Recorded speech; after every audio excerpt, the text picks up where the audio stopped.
broadcasting to Harry Potter fans around the world for more than 11 years.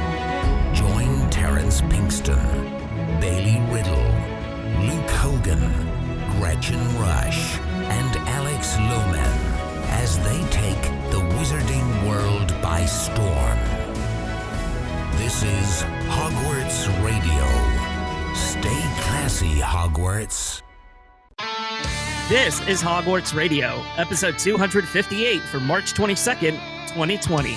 Hogwarts Radio is the official podcast for wizarding news from HPA&A, discussing all things Harry Potter, Fantastic Beasts, and the rest of the wizarding world. Catch up with previous episodes of the podcast wherever you're listening or by visiting hogwartsradio.com. Welcome to episode 258 of Hogwarts Radio. I'm Terrence Pinkston. I'm Bailey Riddle. I'm Luke Hogan. And I'm Alex Lohman. Hogwarts Radio can be found anywhere you get your podcasts online. It doesn't matter where you listen, just be sure to click subscribe and you'll have a new episode as soon as it's released. Follow the show on Twitter, Facebook, and Instagram to get in on the fun with other listeners and fans of the series. And join the Unfoundables, an exclusive companion to the podcast. Get Unfound today at patreon.com/unfoundables. Thank you for joining us once again for another episode. And gosh, I feel like I say this every single time, but it feels good to be back. I feel like that scene in, Order of the Phoenix, whenever Minister of Magic goes, it's back, except for, it's back. I don't know. I feel like this would be a headline in the Daily Prophet. Hogwarts Radio returns amid coronavirus shutdown. It's amazing how we somehow have more time on our hands than usual. Yeah. It's barely. Just barely. Kind of feels weird. But I mean, with all the craziness happening in the world right now, and I mean, it's nice to escape to Hogwarts Radio just for a little bit every single week. And I think, as Luke pretty much hit the nail on the head, we've got a little bit more time. We don't have that traveling time. We don't have to say, oh, I'm going to be at work until 6 o'clock. Well, yeah, you might be at work until 6 o'clock, but I mean, right now, for example, Luke is at work. This is where I've been sitting most of my time this week, working from home. It's been just awesome. I don't mind working from home. There's certain benefits to it of, hey, I can let the dog out and not worry that she's destroying the entire house all day. I can see her doing this. It's just that much easier. It's so funny because this morning I got up and I was like, okay, I might as well just start working now because, it's not like I need to get ready for work. I can just roll out of bed and do what I want. I was walking out to the living room to my makeshift desk that I've got set up. I was pantomiming that I'm driving my car out into the living room, and oh man, the commute was just awful this morning. So much traffic. The dog and stuff. We're glad everybody's joining us once again for another episode, and it's nice to escape into the world of Harry Potter just for a little while each week. And speaking of escaping, well, we've been doing a lot of that over on Patreon. We absolutely have. This week on The Unfoundables, Eric and Terrence, they sat down to discuss their favorite supporting character outside of the core 7. So I know I, for one, am very excited to hear what their thoughts are on this, and you should be too. So go ahead and join us on Patreon if you'd like to hear this episode of The Unfoundables. Meanwhile, Luke has compiled the news for us this week, so tell us what we've got. Things are really out of whack if I'm the one doing the news. What is going on here? This is usually the part where I'm like, hey, let me know when you need me. I'll be back. So I did find some news articles. These are probably 2 weeks old now from when I actually found them. But I think they're still worth talking about. The number one story, in my opinion, is the Tales of Beedle the Bard is going to be released on audiobook coming up soon. I don't know if it official. Oh, March 31st. So really soon. I've pre-ordered mine. I know it's going to be really cool because it's going to be read by many different voices that we may be familiar with, including Warwick Davis, Noma Dumezweni, Jason Isaacs, Jude Law, Ivana Lynch, Sally Mortimer, and none other than Bonnie Wright. So what do you guys think of this? This is kind of the last of the mini Hogwarts library that's been put to audiobook, right? So it kind of completes the actual collection so far. I mean, it's about time. It took them 10 years to do it. Tales of the Beetle the Bard was released, 10 years ago? Or more than 10, actually. 2008. Yeah. Wow, about as long as we've been going. I'm excited for this. I really am. I mean, it's going to be a refreshing change of pace to hear different voices, I think, different people. If you're interested, I can tell you which stories that they're each reading, or you can read the article yourself. Ooh, I was going to say, tell me more, but hold the spoilers. I'll give you one. Pick one of those actors, and I'll tell you which one they're doing. Oh, is D.O.B.B.Y. Jude Law is doing the Albus Dumbledore introduction. Okay. Fair. All right. Fair. And the notes throughout. Well, my reaction is definitely be still my heart. I am so excited with the cast that they have managed to secure for this. So, Jason Isaacs, oh my gosh, as much as I despise him in the films, he has this awesome tone quality in his voice that I'm like, oh, I could listen to that for forever. I think Jude Law will be awesome. Obviously, I have the biggest fangirl crush on Ivana Lynch, so I'm so excited that she's going to be a part of it. And I think it's just a nice way to re-energize the fans back into Tales of Beetle the Bard. And I love the audiobooks. I've loved them since I was a kid when they were on freaking cassettes, because that's how old I am. I had all of them cassettes as well. Don't you worry. They're the absolute best. I'm so excited that they're doing this. Wait, hold up. They were on cassettes? Oh, yeah. Oh, hell yeah. And book 4 was it was 30 cartridges, I think. Yeah, it was huge. Oh my God. It was a lot. Mm-hmm. It was awesome. I mean, I know that Deathly Hallows was 7 CDs, or oh God, I want to see 4 CDs. I don't know. I can't remember. But I remember it being quite a bit. You'd have to take the CD out of the CD player and stuff. I mean, I'm not sure I'm millennial here at all. I mean, I'm just as old, if not older, than you guys. But that's fascinating. I don't remember them being on cassette tapes. But I mean, never mind. It's going to be very cool, very refreshing. Next article, we have Scholastic is revealing another new illustrated edition of Harry Potter and the Sorcerer's Stone, designed by the magical team Mina Lima. I hope everyone knows who Mina Lima is, but it is the incredibly talented team that's been working on the movies for 20 years now, Eduardo Lima and Mirafora Mina, and I'll just give you a quick snippet of the article itself. 20 years of designing for the Wizarding World have come full circle in this extraordinary opportunity to depict Harry Potter and the Sorcerer's Stone in a new way. So have you guys seen at least the cover image in the article? I have the link posted there. It looks pretty awesome, I think. Yeah, I'm definitely glad that Mina Lima is actually getting into the core source material of the series, to where they're being involved with designing new covers of the books and things like that. I have to say it's about time, really. But at the same time, I'm kind of thinking, gosh, do we really need another redesign? That's a little bit where I'm at, too. That was my first thought. And they know exactly where to get me, because I really want a Mina Lima set of the books. I think it's going to be beautiful. It's going to fit with the visuals that we see in the films themselves. And, I think, because I know I'm going to buy this, it's going to be my 7th set of Harry Potter books. Do I need 7 sets of Harry Potter books? No, but am I going to get them? Yes. Pretty soon it's going to turn into how many bookshelves or bookcases do you need for your Harry Potter books? Not just shelves at that time. Oh, they already take up 2 whole shelves on mine, and I imagine there's plenty of people with more than me. Yeah.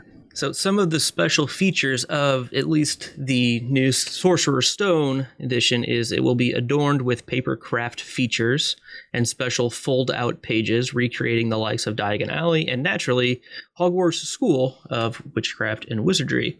You can even immerse yourself in a pop-out Great Hall Feast and almost join the festivities yourselves. So I'm very much with you. I'm excited about it. But at the exact same time, let the other ones finish first. Like, I don't know, but you can't like wait so long before they have their chance to do it too. Like, you have too many freaking talented people involved and too many people that we like that they just know it and they can keep pushing that $ button on their keyboards, I think. Well, as long as they know that Potter fans are going to buy it, as long as they know it's going to sell, and let's face it, Harry Potter's always going to sell no matter what. I think we were having this discussion earlier today in our Slack chat, even with the Hogwarts mystery game. Folks were wondering, are we still playing it? And if so, have we spent any money on it? And, I raised my hand. I have. This is just another thing for us to kind of spend our money on. And I mean, it's going to work. It will. Well, you can look for Sorcerer's Stone to come out October 20th of this year, published by Bloomsbury in the UK and Scholastic in the US. The final Luke story, this one I just thought was silly. Warner Brothers fails to acquire quote-unquote Dumbledore domain name. And as you can probably imagine, since it's a real-world word, it's kind of too broad for them to take that from somebody else over copyright infringement. So agreed. 100% agreed. I'm definitely nowhere near an expert in copyright, but I started laughing only because, my dog is named Albus Dumbledore. And so part of me was like, wouldn't it be awesome if it was my dog who had acquired the domain and had all the rights and ownerships and just had all of his mean mugging pictures that I post on his Instagram? I feel like, especially from 2019 to 2020, we have seen Warner Brothers and J.K. Rowling and effectively the wizarding world really try and extend their reach. And honestly, to points where I'm becoming a little disenchanted as a fan, or not disenchanted, maybe just a little disappointed. Trying to take ownership of the word Dumbledore, trying to monopolize as much as you can on republication of illustrated editions of books and stuff like that. It's just one of those moments where I hope someone out there is listening to realize that maybe the fandom is like, hey, maybe take a step back and reflect on the decisions you're making. Because as diehard fans, I don't know if anyone else agrees, but as much as the story is funny, I'm also kind of just disappointed in the wizarding world and J.K. Rowling and Warner Brothers. I mean, I get it. We've kind of beat this topic to death on the show before about the Harry Potter, the brand and the global brand development team really taking control of everything that is Potter. So I don't really have too much to say on that. But I did go to Dumbledore.com. And I do want to read what it says. It's only a couple of sentences here, but it looks like it's a white page right now, unless I am just totally missing an image. That's exactly what I'm seeing as well. It says, Dumbledore, how can wisdom of crowds do good? Dumbledore's vision is to create an argument protocol to fuel knowledge web and goodness religion.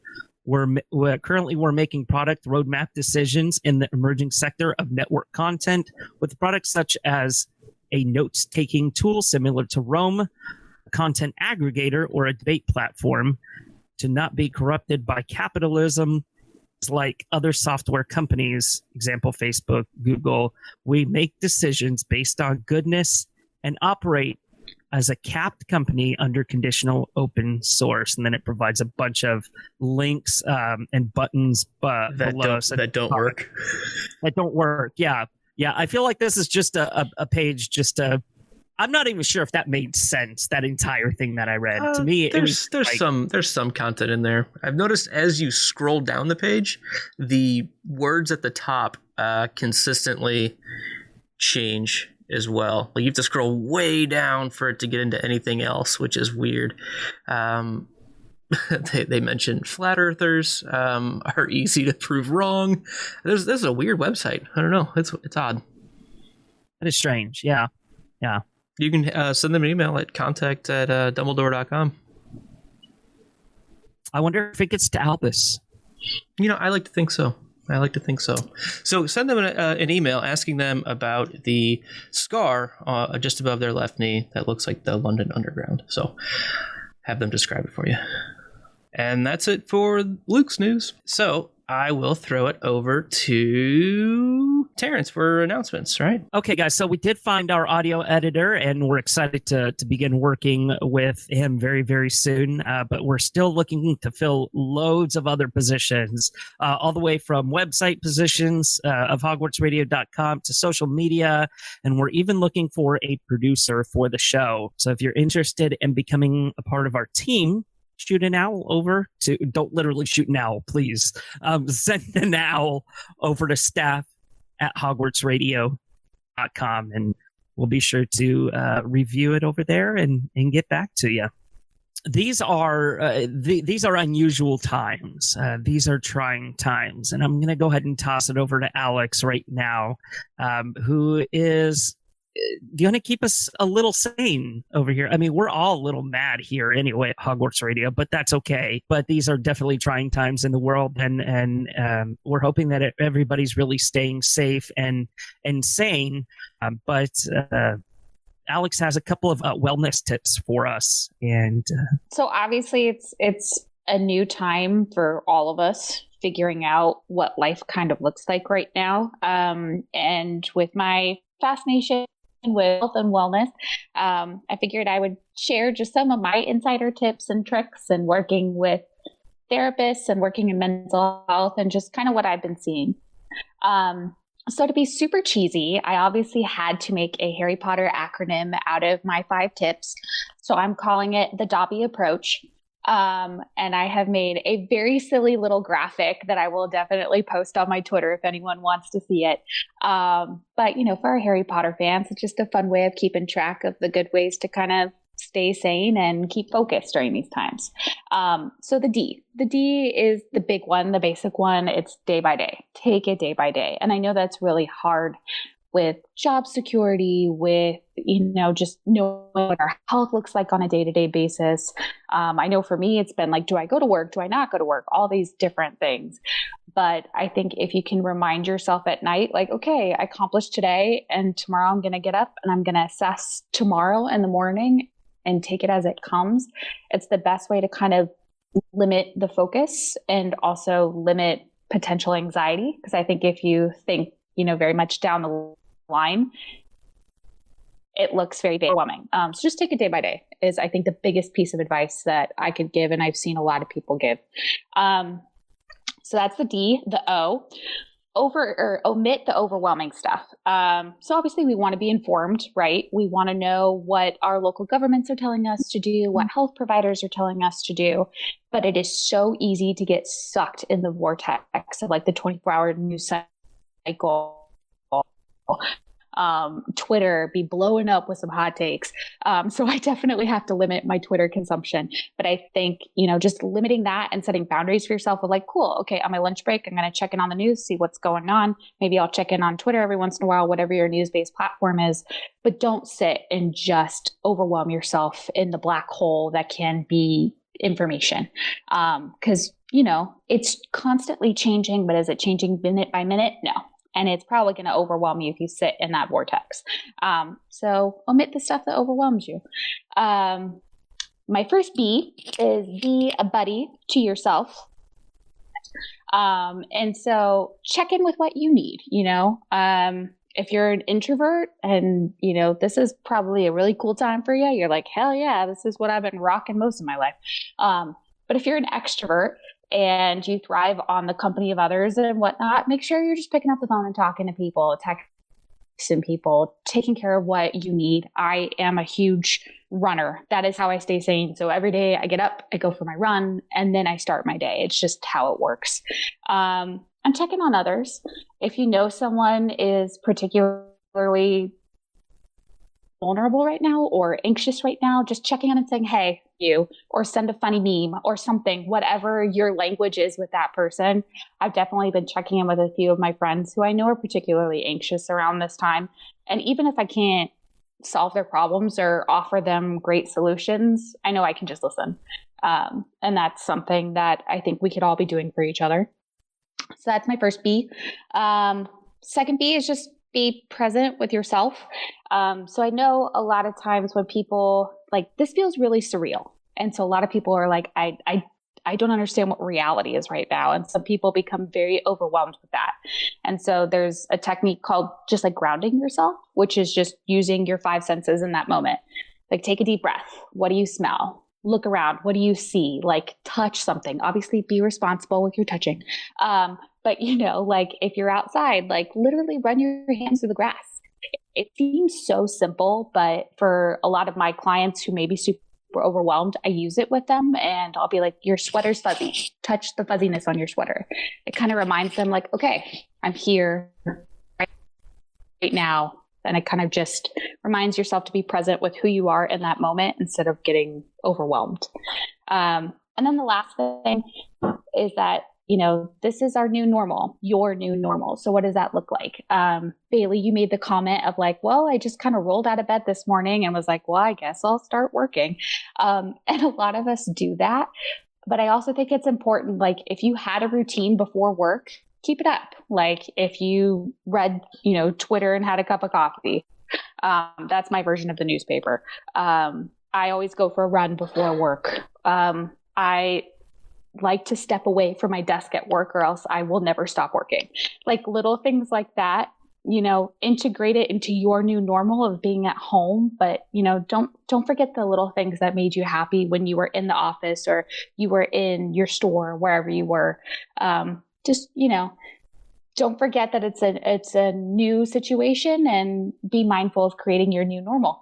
And so that is my D.O.B.B.Y's tricks to staying sane during the COVID-19 crisis. That's awesome. Thank you so much, Alex. And those are really helpful tips. And if I can just, add one more thing, and I kind of want to do this all right now with everybody, regardless if you're, if we're sitting here recording right now, or if you're listening to it days later or even years later, everybody, I just want to take just a quick moment here and just breathe. Deep breath in and out. Let's do it together.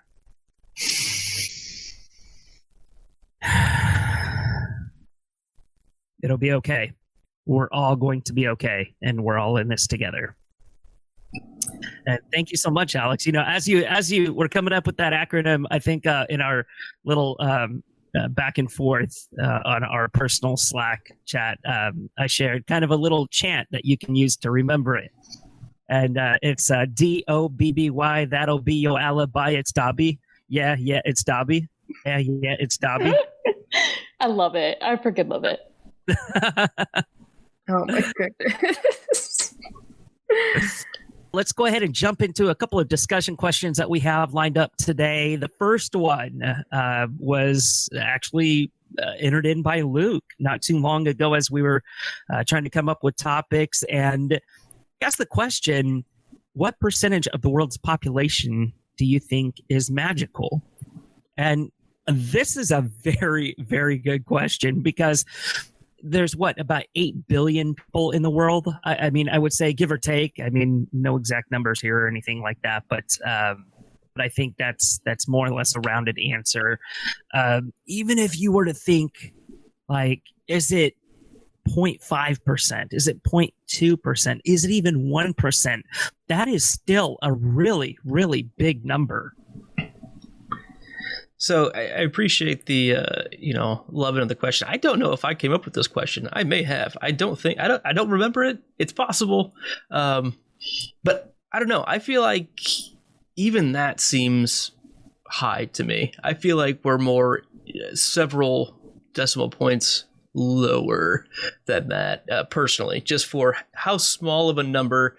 So in the podcast that must not be named, we just went through number 12 Grimald Place for the first time, right? And so we hear how close all of these pure blood families are tied together. And for that many families, which are the ones we hear about consistently and throughout the histories of everything, it just doesn't seem like it branches outwards much. And maybe that's just an Anglo-centric version of it. Maybe it's different in the different continents and different areas, where even there it seems like it's a lot more in the wilds. Most prevalently, there's a certain number of schools that we know about, but it just, to me, feels like it's a much lower percentage than even half a percentage or 0.2%. I mean, I'm thinking more like, topping out at a couple 100,000 globally. But that's just me. I don't know. That's still a really high number as well. If you think about it in the grand scheme of things, there's 7 continents. Do we know if there's a wizarding school on each continent? All but Antarctica. For Antarctica. Yeah. Would you like the list of schools? Yeah, go ahead. So there's Hogwarts, which is in Scotland. There's Beauxbatons, which is in France. Castelo-Bruchu, which is in central Brazil. Durmstrang, which is in northern Europe. Ilvermorny, which is in eastern North America.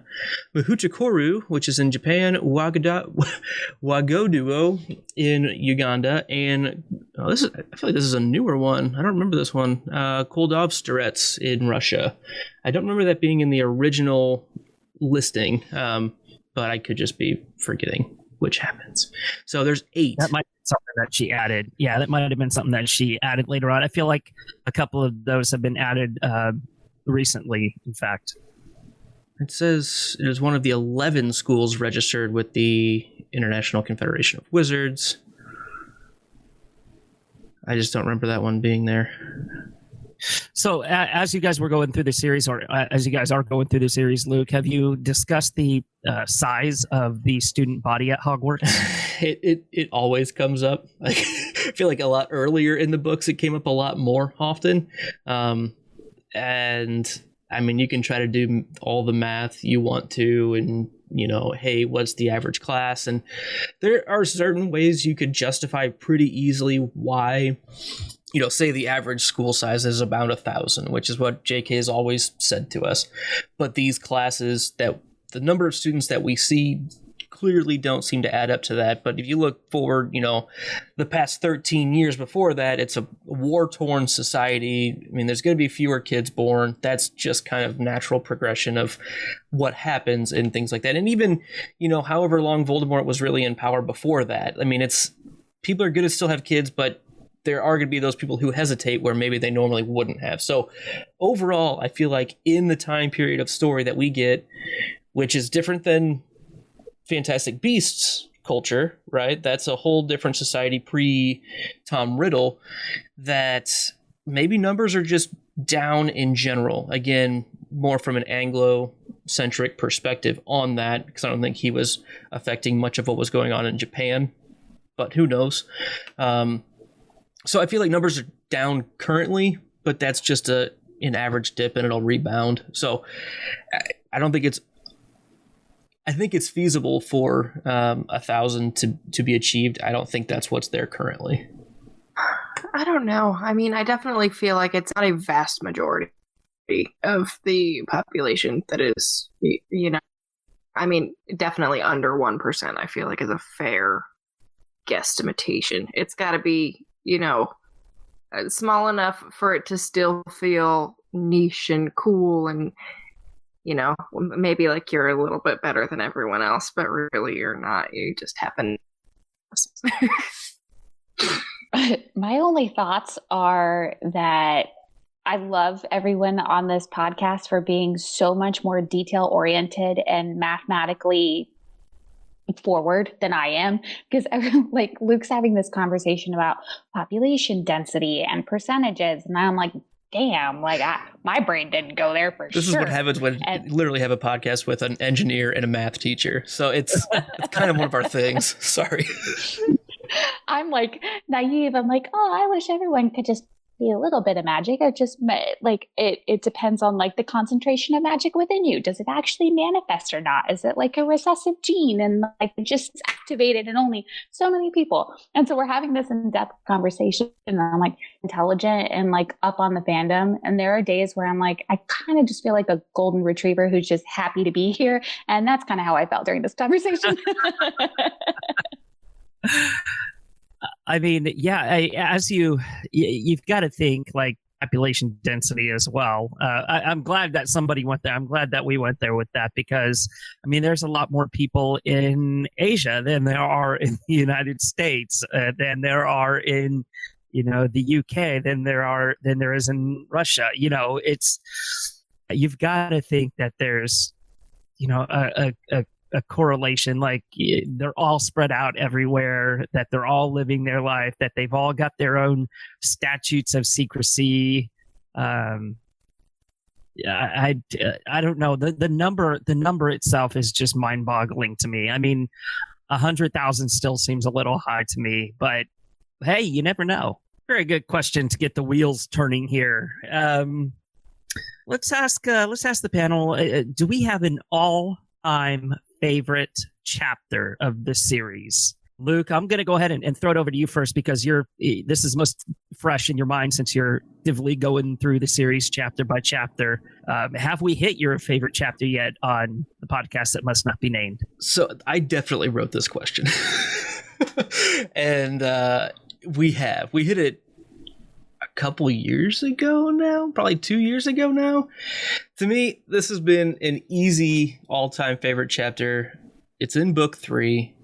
It is, anyone want to guess? Bailey already knows, so she can't guess. It's in book 3. Oh, I'm drawing a blank. Is it, I don't know the name of the chapter. Is it where the start of where Harry and Hermione use the time turner? No. The chapter's escaping me. No, it is chapter number 4, The Leaky Cauldron. And if you know the chapter, you might be able to realize why. To me, that was a bit of a game changer chapter the first time I read it, and it always brings me back to those feelings of how I felt at that point. And the fact that Harry gets to just be a kid in what I'll call real world wizarding society for the first time, without school getting in the way, without anything, and he's just meeting these adults who are doing their magical daily routines, and it's just awesome. Like, that's the kind of stuff I think all of us, when we go and visit one of the Universal parks,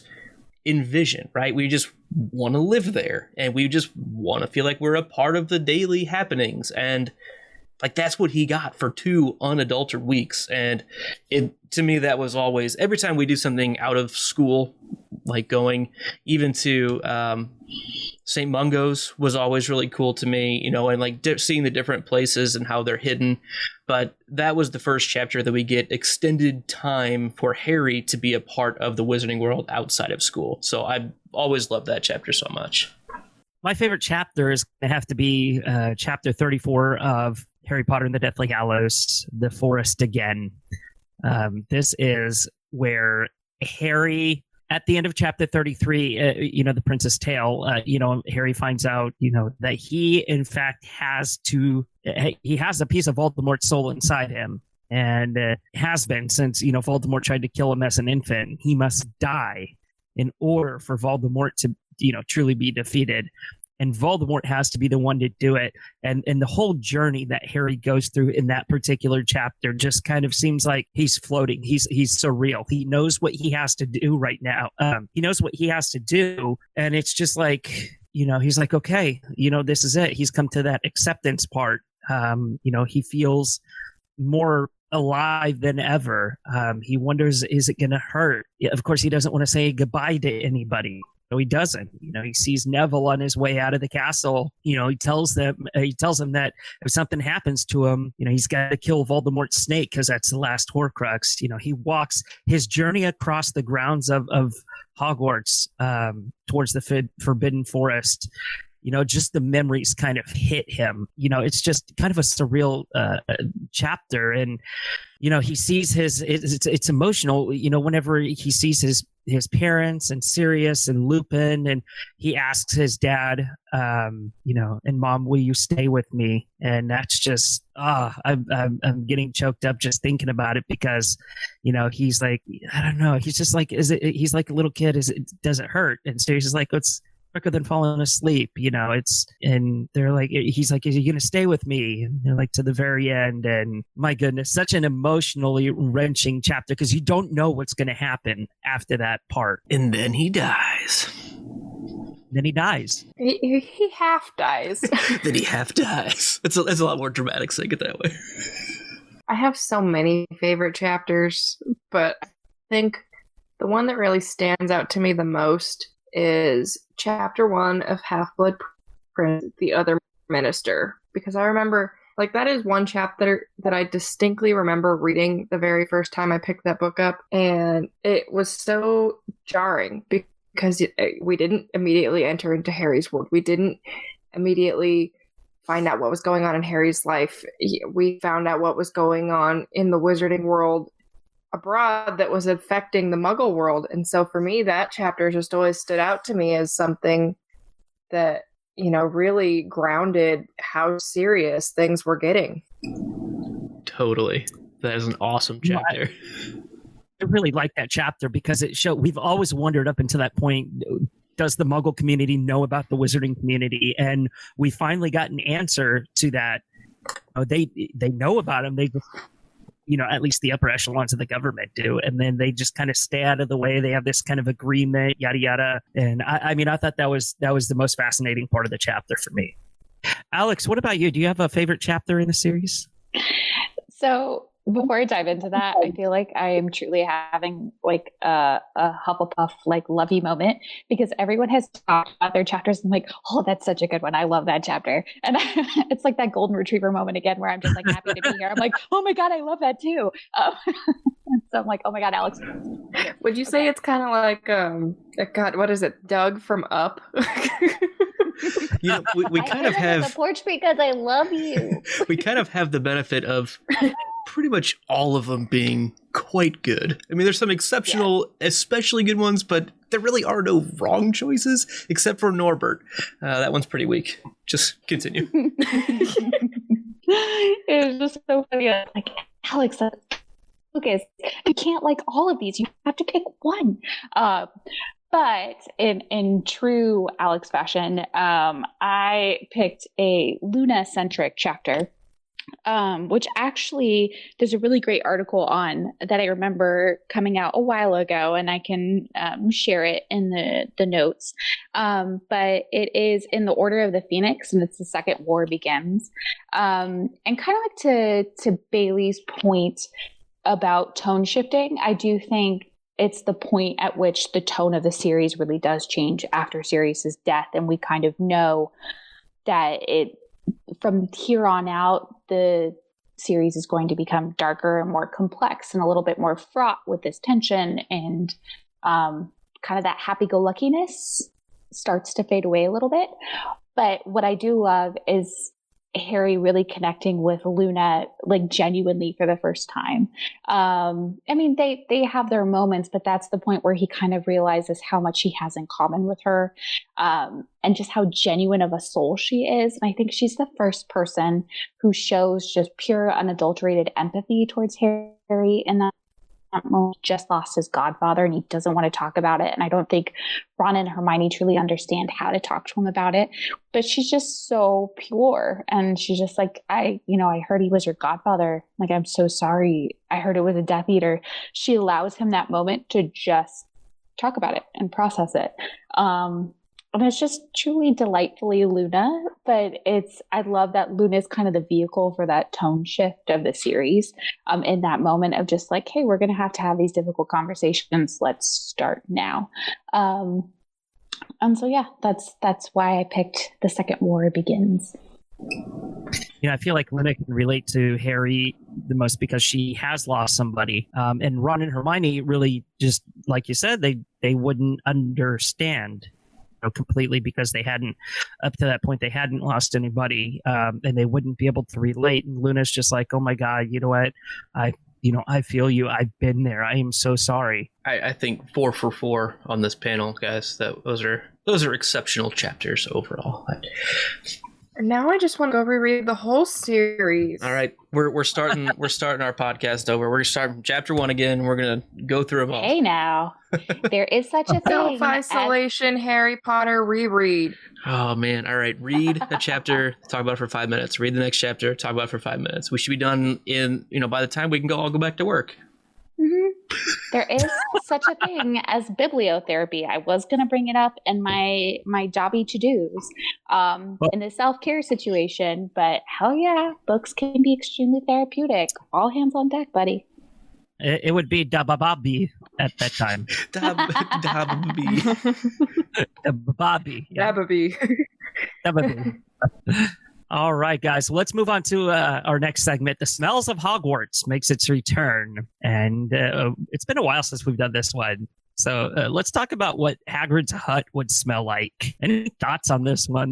Honestly, there would be a wide variety of smells, let's be honest. But, any one smell in particular stands out to anybody on this one.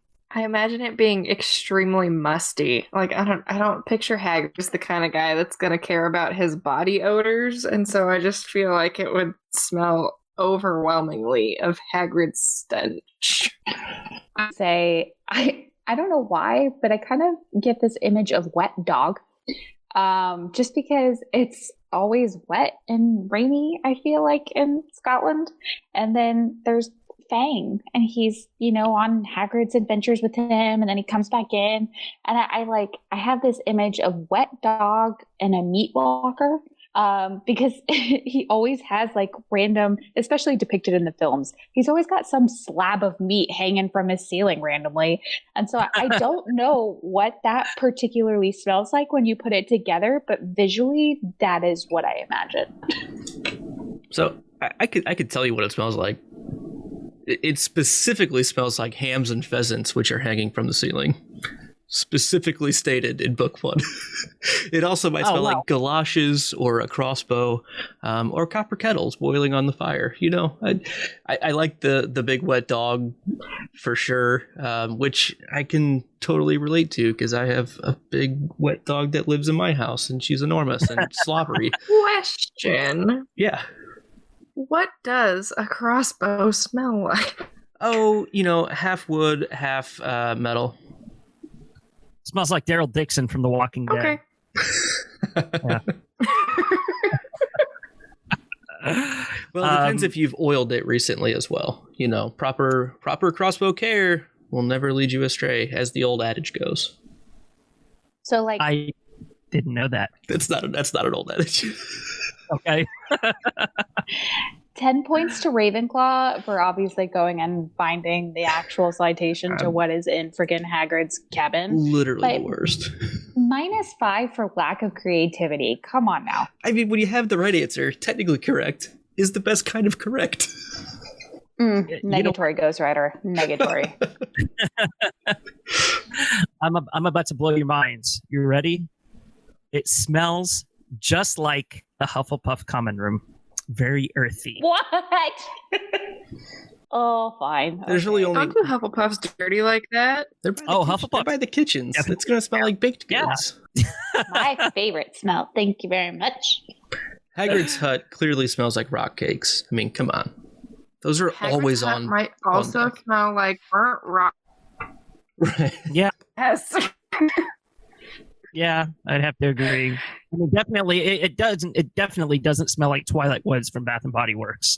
I can tell you all that. I doubt it. That was my favorite, though.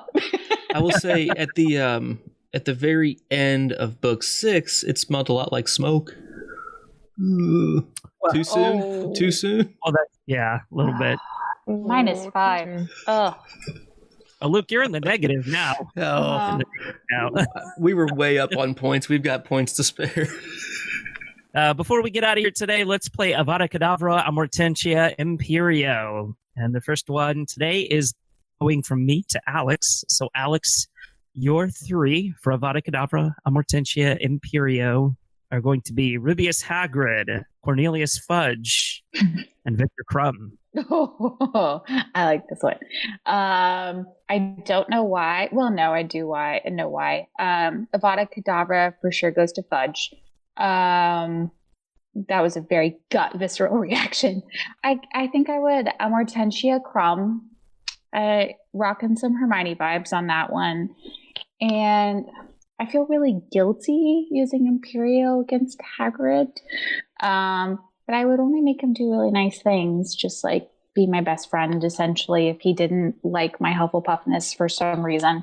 So I guess that's my selfish way of justifying that I would use Imperial against Hagrid. I am an awful human being. There's a special place in hell for me for saying that, but I did it. Help him. He could help you with your baking, you know? Oh, hell yeah, rock that. cakes. Can you imagine Hagrid baking with you? That'd be awesome. It'd be delightful. I think you need a bigger kitchen. Mm-hmm. All right, Luke, are you ready to choose between Professor McGonagall, Professor Trelawney, and Professor Sinistra? McGonagall, Trelawney, and Sinistra. Is that right? That is correct. This is an easy one for me. Yeah.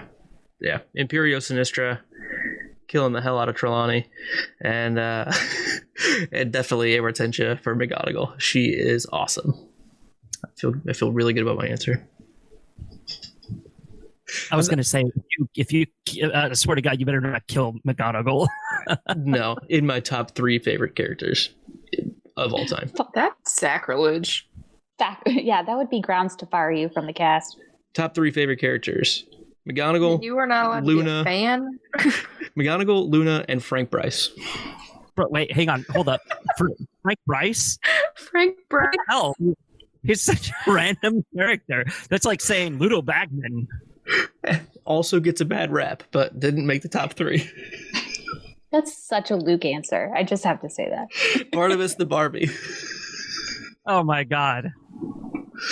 Oh. Okay, Tina Diggle is my favorite character. He shows up a lot more than you might think. Terrence, I've got a couple for you. You think you might be ready for this one? Oh God, I'm scared. Are they at least human? They are all human. Okay, thank God, no beast or ants or anything. No, they're all female, and they are all from Fantastic Beasts movie films. Oh, all right. Vinda Rosier, Lita Lestrange, and Tina. I'm gonna kill Tina. Avada Kedavra Tina, because I don't like her as a character anyway. She's boring to me, and I'll get into that more on a future episode. Imperio Rosier, and what the hell would I have Rosier do? What would you recommend? She's a cold-blooded killer. I mean, that's for sure. All right, she could be my hit woman. That's great. Kind of literally what she does for Grindelwald. Yeah, get rid of my enemies. And I absolutely love Lita Lestrange. So it would have been a difficult one if it was Queenie and Lestrange. That would have been hard for me. But it was almost Nagini instead of Tina. But okay. But Lita Lestrange, I love her as a character. Really, really enjoy her backstory and the emotional journey that she goes through in Crimes of Grindelwald. Good ones, Luke. I appreciate that. Thank you for not giving me, plants and stuff again, and Barnaby and creatures and all good stuff. And you Pirates of the didn't want to Caribbean. choose the Devil's Snare? No, Devil's Snare, please. It's been a while. I'm rusty. I had to go simple. Thank you. Appreciate that. So Bailey, I am going to give you Nymphadora Tonks, Cedric Diggory, and Hannah Abbott. Oh, dang it. You threw Hannah Abbott in there, which really messed up my plans. Sorry about I it. was going to Avada Kedavra Cedric because he's such a spare. What a spare. Hannah Abbott. I guess I'll Avada Kedavra Hannah Abbott because we don't really know too much about her. And what we know of Cedric, I like. Okay, so what am I gonna Imperio Cedric to do? I don't know. I'll make him go find some things for me. That too. He's a really good fighter. He's not hard on the eyes. Exactly. I'll make him go find things for me. And then obviously I'm going to Hortensia Tonks because she is amazing and hilarious, and I'd be happy to be with her any day. Mm-hmm. Excellent answers. Excellent. Wonderful answers and wonderful characters this week. It's a lot of fun and interesting characters, and some that I personally have forgotten about myself. So it's good to revisit those, and I love hearing all the wonderful different things that we'll have everybody do.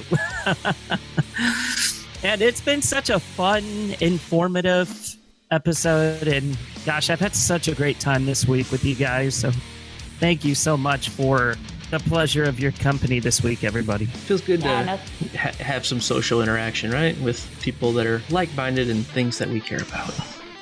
Mm-hmm. We are definitely getting this social distancing thing right.